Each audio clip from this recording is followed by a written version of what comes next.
a very long time, but I'm finally going to talk about it.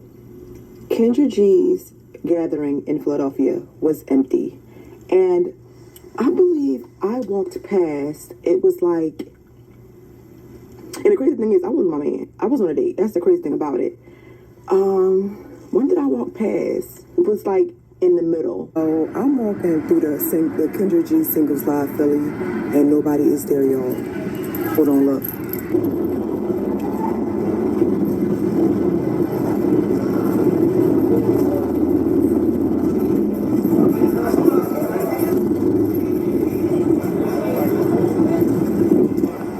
Going closer to the end, right?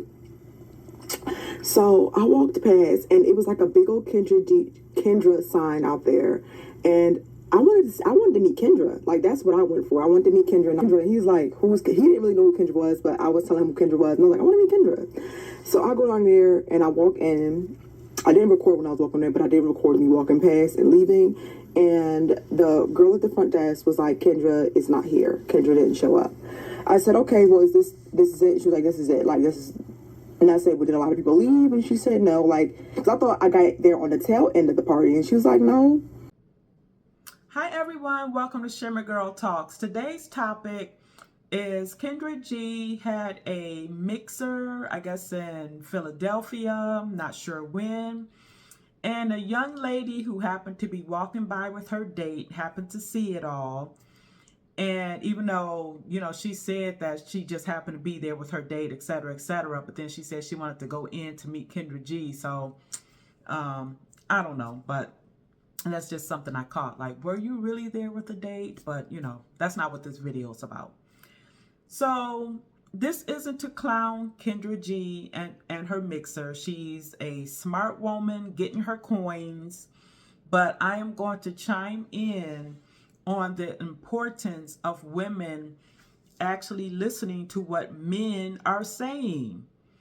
And even I have wanted to do, like some sort of mixer for, young people and whatnot. But I've seen so many other mixers crash and burn because no men are showing up.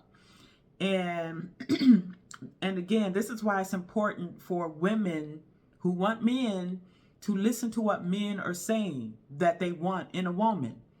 So instead, what happens is a lot of women get into their little bubble, what I call the sisterhood echo chamber, and they tell each other what they deserve and what kind of man should not be stepping to them and stuff like that. And so men are saying a lot of things, but one of the things that they're saying is, why should I go to this mixer only to be shot down? And, like, for example, a man going to the mixer, he might be 5'11", he might be a postal worker, he might work in a plant, it's a lot of types of good paying jobs, good honest jobs that these men can have, but these women have told each other, you deserve a 6-7 figure man, even though you have 3 children by 3 different men. You might be pleasantly plump, looking for the sun, the moon, the stars, Idris Elba, Tupac in a suit, and any other average man is beneath you. So men are not going to these mixers to potentially be shot down to women who have overinflated their egos in their heads. And another thing that I want to address, which I've, kind of addressed on my channel before, when it comes to the Black community, there are certain standards that we don't have. And I feel one reason why Black people can't come together as couples the way other cultures can come together is because when you meet a Black woman or a Black man, it's almost guaranteed they got a friend. And by friend, I mean somebody that they can knock boots with between relationships. And I just don't think that is conducive to getting a potential solid relationship with somebody. But I just went off on a tangent on that. But going back to the Kendra G mixer, the young lady, and I'm going to share the video in the description box, she said that at one point a 6 foot tall guy pulled up. I forgot the kind of car that she said that he had. And he said the women's eyes just zeroed right in on him. And of course it would happen like that. I guess he was tall, chocolate, looked like he had money, and he saw who was there and was like, I can do better somewhere else. And he hightailed it out of there.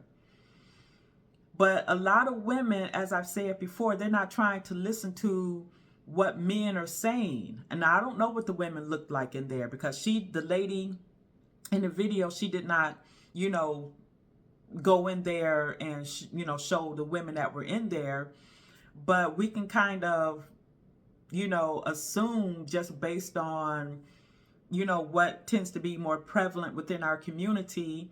There might have been, some educated sisters in there who might be past their prime. They passed up the nice guys when they were in their 20s. Now they want a guy where they could just start right at the top. And that's part of the problems with our community. A lot of women want to start at the top after, all the fun with friends with benefits and one night stands and having children along the way. Now they want this nice guy that, makes over $100K a year, who drives an expensive car. She wants everything wrapped up in a little package right out the gate. Whereas a lot of women of other cultures, they get with that guy at 23, 25, and then they're building their lives over the years to the life that they want. Black women want the finish line. There's probably women of other races that want the finish line too, but black women most definitely. So men are telling women, this is why I hate to hear women say, what is it that men really want from us? And I'm like, are y'all serious? Men be telling y'all every day online what they're looking for. Fit, friendly, cooperative. And as men are saying with the word submissive, submissive isn't about being somebody's doormat. So there's strength in submissiveness, honestly. A lot of y'all be going for the man and ron-rons, and then you assume all men are like that. And then the man and the ron-rons don't be y'all's husbands. One of the things that y'all don't understand is a husband is the one that's going to go above and beyond for you if you pick the right man. So I just wanted to touch on that real quick.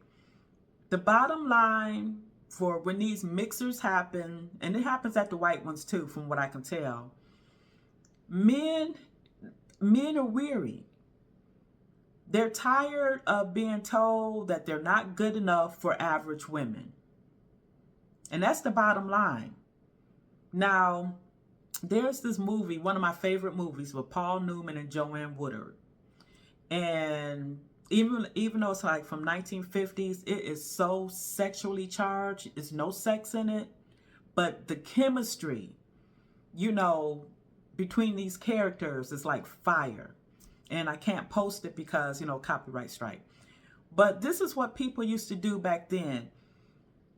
Women would bake a pie or something, or make a picnic basket.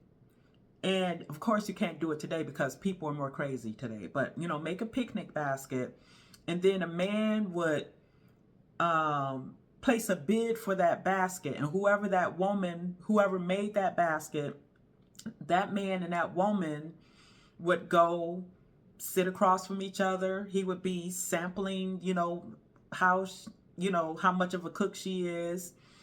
And then, it sounds fairy tale-ish, but I think it's very sweet and cute. And that's how they would bond and eventually, get married and have a family. But those days are gone.